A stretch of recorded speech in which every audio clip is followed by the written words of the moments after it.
down. We've had inflation since then, but $4,000 a year times 4 years, that's all I spent on my college education.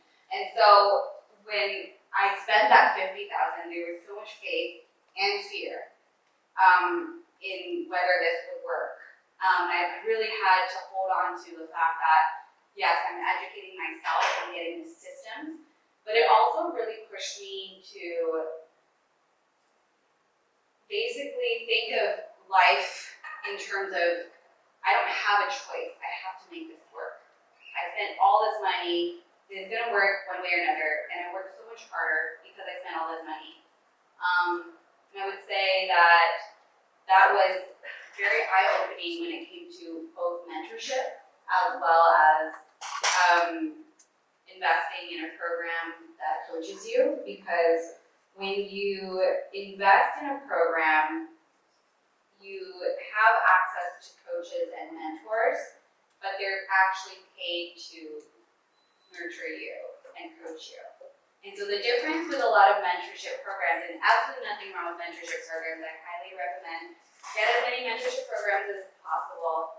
When there isn't a monetary exchange, their time is limited because they're also business owners. They have things that they have to do. But when you are a coach or a mentor, and I am also a coach and mentor myself, you get paid for your time.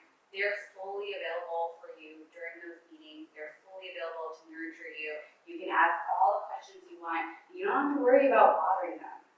You don't have to worry about, oh, can I get some time this afternoon, please? And I feel so bad, and I know you're busy.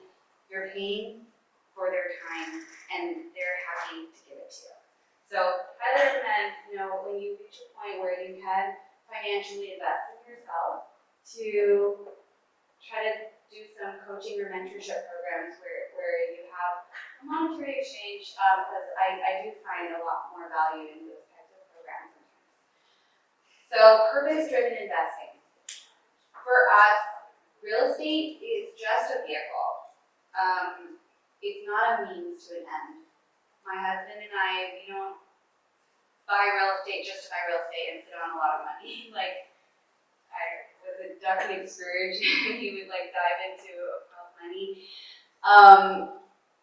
There's no point in having all of this money if there's no purpose. And I've said that a few times already, but I just really want to drive that home because that is so important in these nights where things get tough and you forget your why. You have to remember that whatever you're doing and whatever is happening in that moment is so small in comparison to the impact you will eventually make.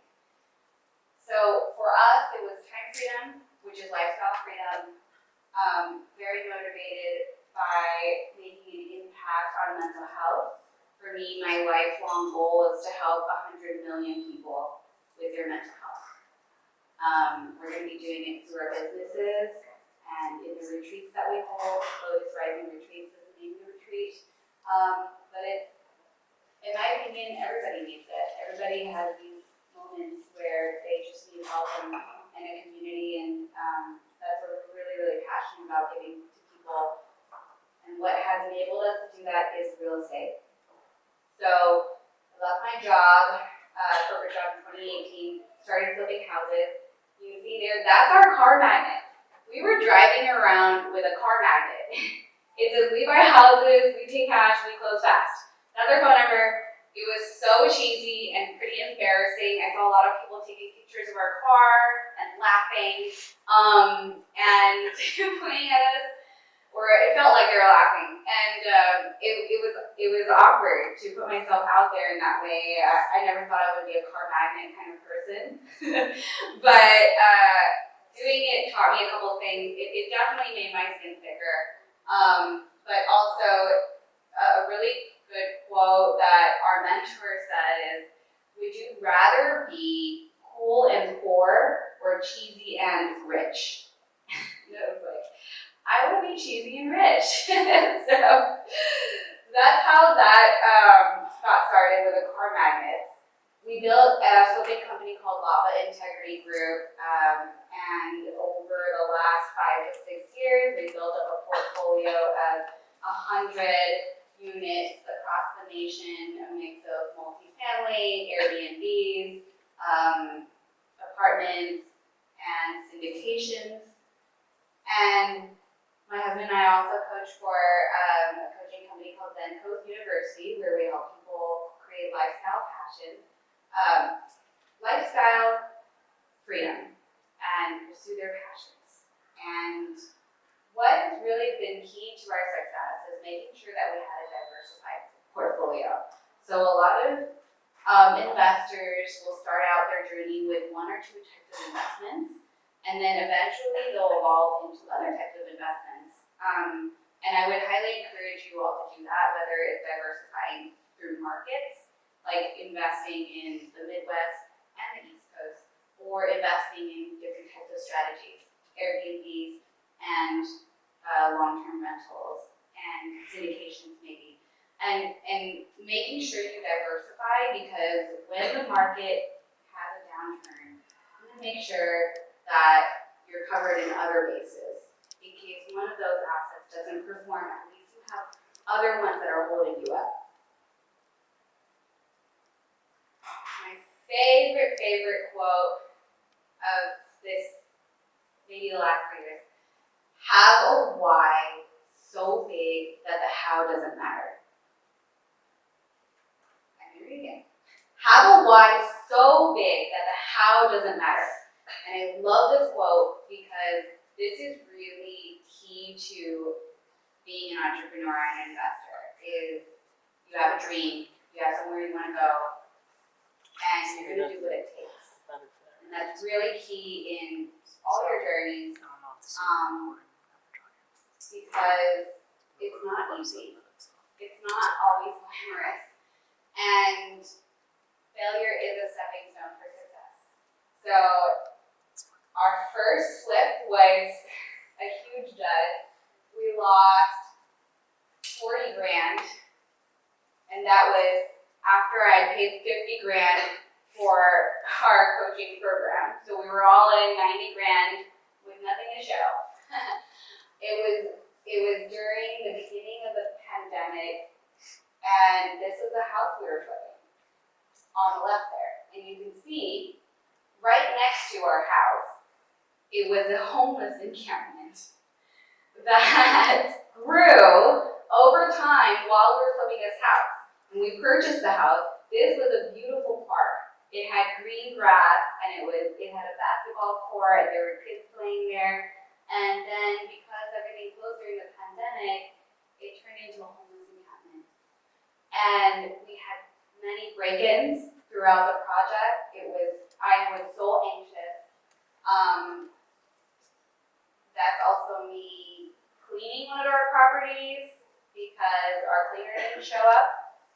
And so, while you look at real estate investors, using entrepreneurs, when they get to a certain point, yes, you might not see them doing all these things, but that's where we all started. We had to roll up our sleeves and do the work ourselves, and sometimes we continue to have to.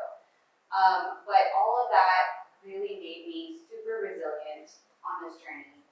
And 6 months later, we did another flip. We kept investing, and we got all our money back, plus the 50 grand that we had invested in our coaching.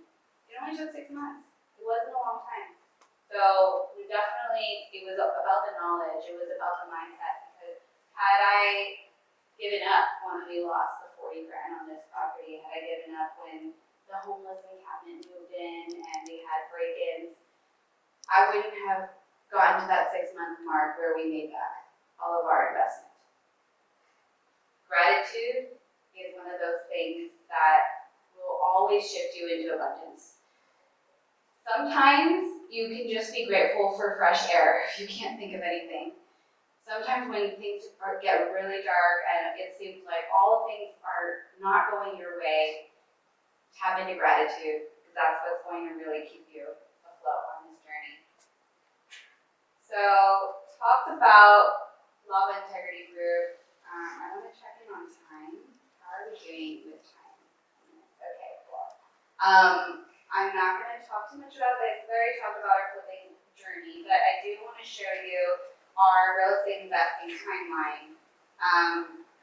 We had our corporate jobs back in 2017, 2018, and that's when we started investing. And you can kind of see this is sort of our numbers. We had one live and flip, which is basically you live in the house, you flip it, and we made almost $400,000 in a matter of 2 years living in that house just by renovating it and reselling it in a really good market. Then in 2019, we got another 11, 13-ish investments. And so the road to 100 is not linear. And I think that's a misconception that a lot of people take is they think, oh, to get to 100, I have to buy one house a year or 5 houses a year, 5 times 20 equals 100. So it's going to take me 20 years to get there. It's not like that at all. Most of investors you'll find have a very similar timeline and journey where the first couple years are grind and you don't have a lot of investments and everything is difficult because you're still learning and you're still finding yourself and figuring out your footing and what you like doing. And then you can see in 2022, which is 5 years into our journey, we added another 68 units in our portfolio.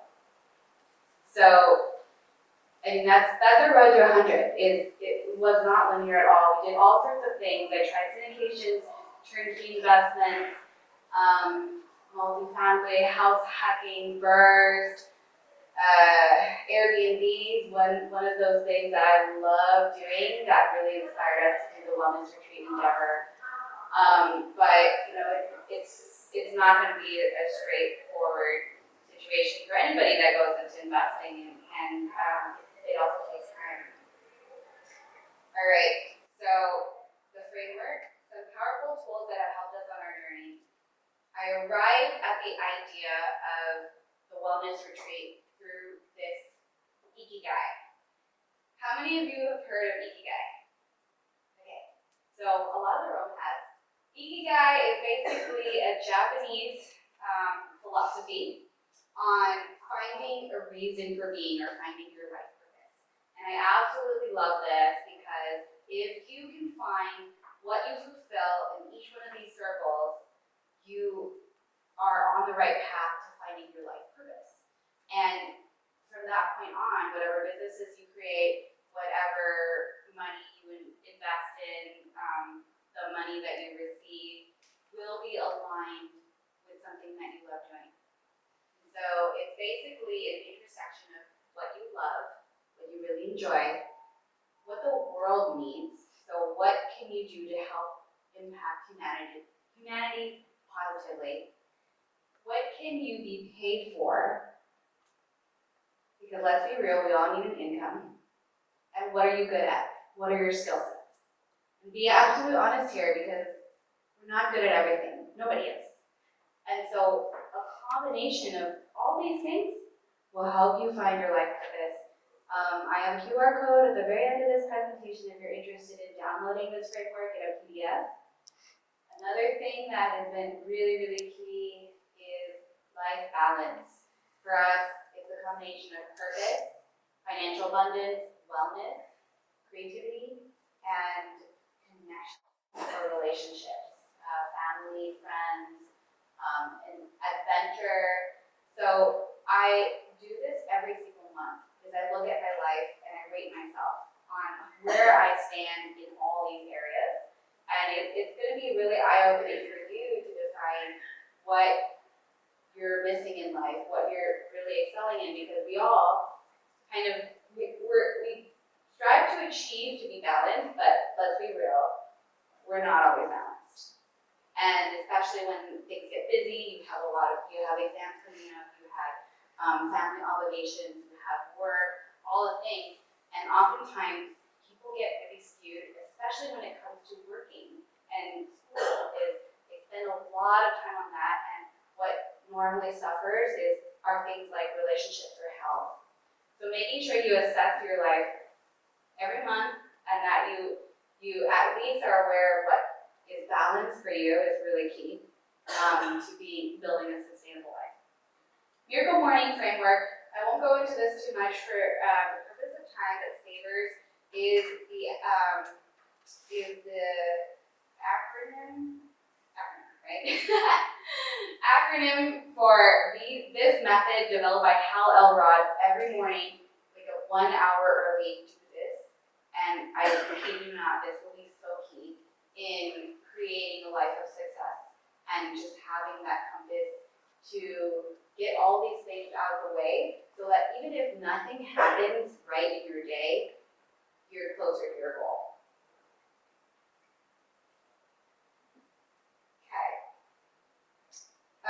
This you can find at the end of the presentation with a QR code if you're interested in any of the frameworks that have really helped me create a successful mindset shift. A goal without a plan is only a dream. And that's really the purpose of this, my speaking today for you guys is have a direction. Decide what your vivid vision is, create that, be very, very clear on where you want to go. Because if you don't know, and that's okay if you don't know, but write down what you do know. If you don't know where you're going, it's kind of like if I said, hey, I need a job. Can you help me find a job? And the person's like, okay, let me ask some people. And they come back and they say, oh, there's a dog walking job, and there's also a grocery store job, and there's also a student administration job.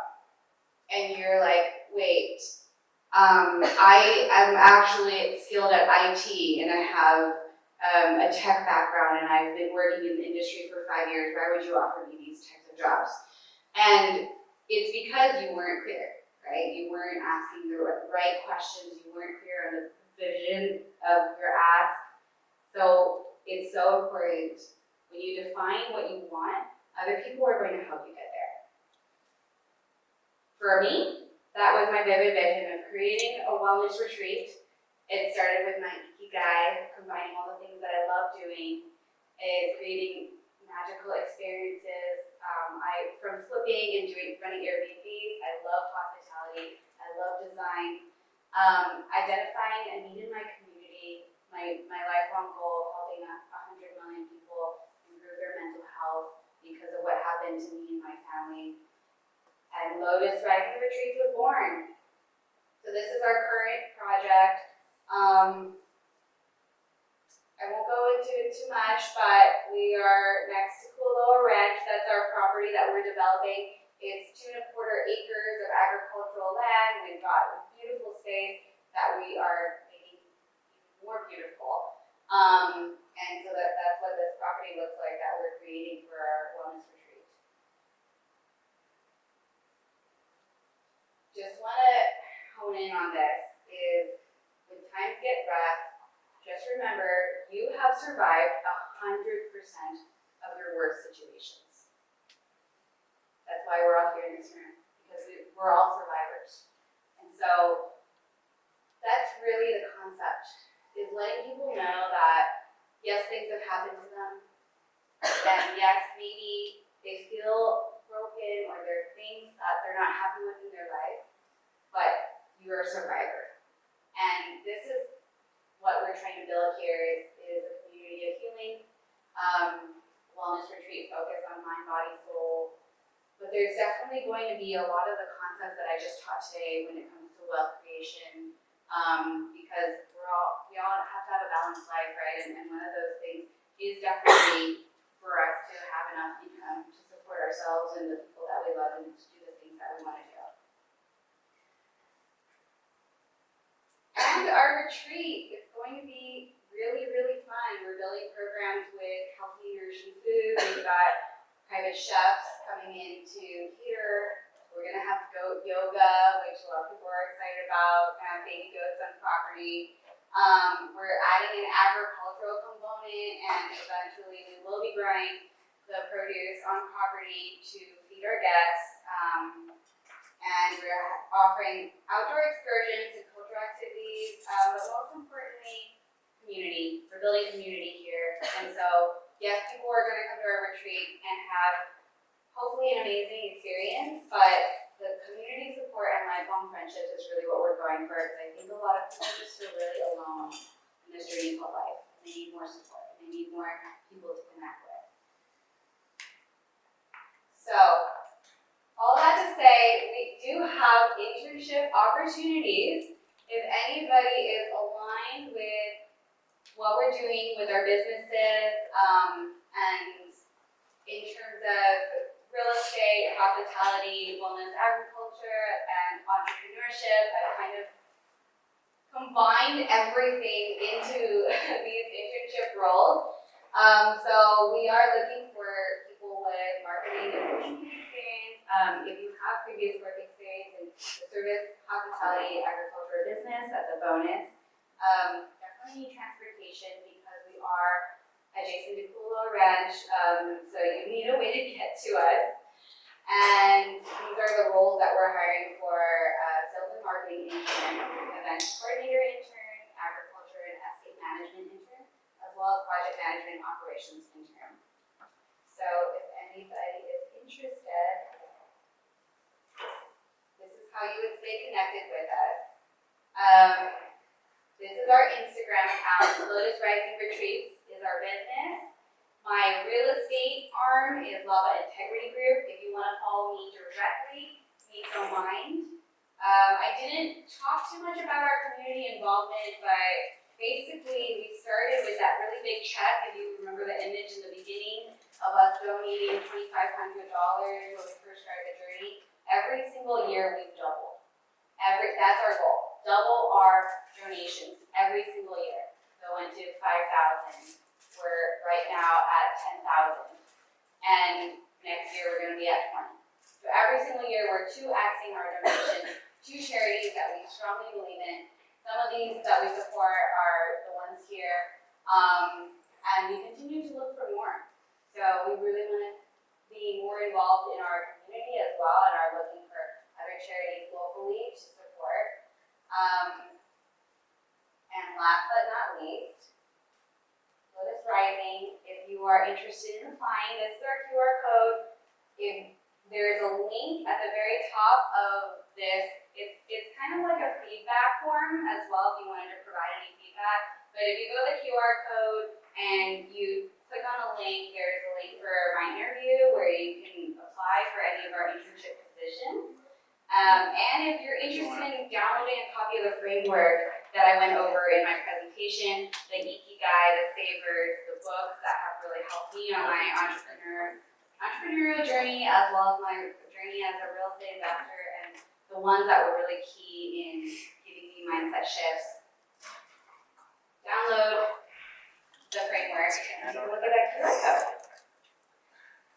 All right, that's it for me.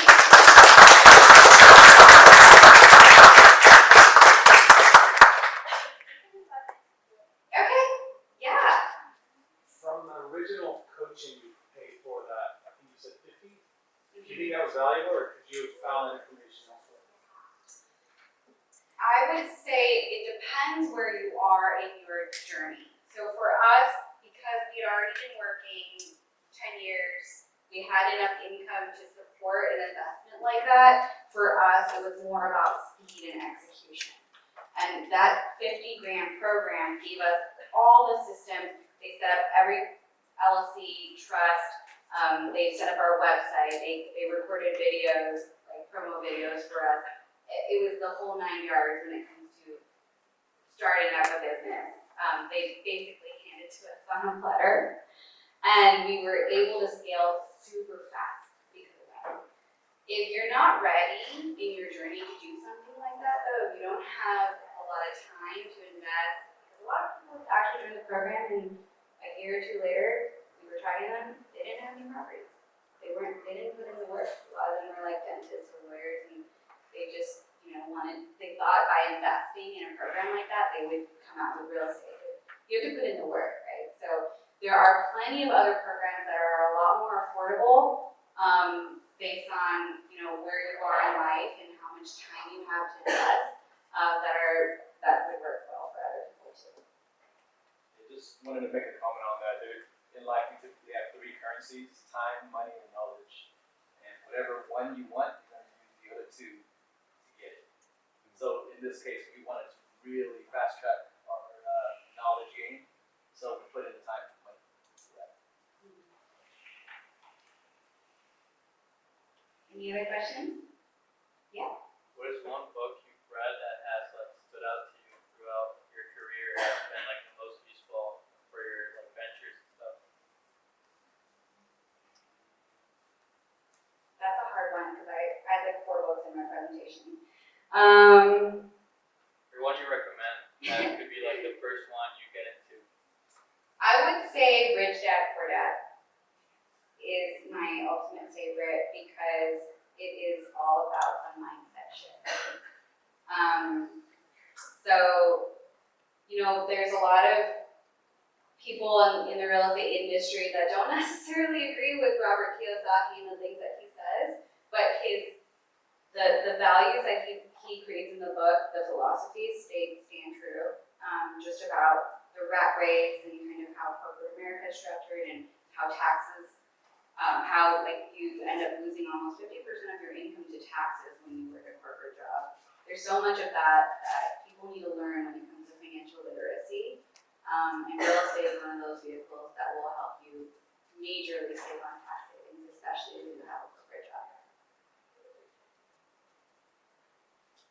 Yeah. I saw you were out there. Yeah. Red states are my favorite to invest in. Just when it comes to tenant law, it's a lot more flexible. So I come from the San Francisco Bay Area. It's one of the most difficult places to invest in because you could have a squatter, and my family actually has squatters in their property. They've been there for 10 years. 10 years of not generating income because we can't get them out because the law protects them from getting kicked out. So in red states, you can actually handle an eviction within a month. So it's a lot more streamlined and easier as an investor, especially if you're looking to get into the multifamily space. The laws out there are a lot more tenant friendly, and then they also look at a lot of factors, cash flow, growth, and other things before you decide on the location. It's also a lot more affordable. So, you know, you could get a 50-unit apartment complex in Tennessee for the price of one home in Fort Lauderdale. So, you know, it just in terms of what your investing goals are and what you're looking for, whether it's cash flow appreciation or other types of strategies, that's kind of how we arrived at those markets. Yeah, so Clarksville, Tennessee, and Killen, Alabama. So those 2 markets, what we noticed, especially during COVID, is that it's super resilient. So it's been slowly appreciating along with the rents, whereas a lot of other markets are very volatile, and as with the market swings are kind of going up and down, but those specific markets were just kind of slowly rising every time. So that's why we made the decision. And for those that aren't aware, Huntsville, Alabama is NASA headquarters, so we got a lot of smart and highly paid scientists out there as well. Can I ask a question on that? Do you do any international investments with properties? Not yet. Not yet. We have friends that invest internationally, and the transfer of funds between countries is very challenging. There's taxation on their end, and there's often taxation when you bring it back into this country.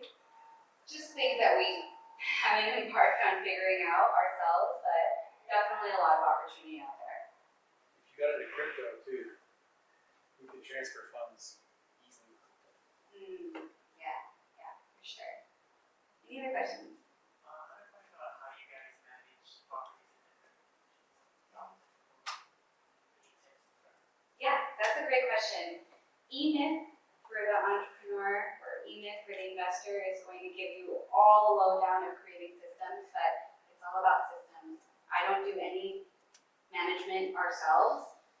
We hire property managers to run all our properties for us. The only thing that I have had that self-manage is the Airbnb because I love doing it. It's fun for me. So it ranges depending on our need. Right now we're kind of downsizing because we're about to embark into Lotus Rising, and we're going to be hiring a lot of people that, so we kind of downsized on the real estate side of things. At one point, we had 8 people on our team.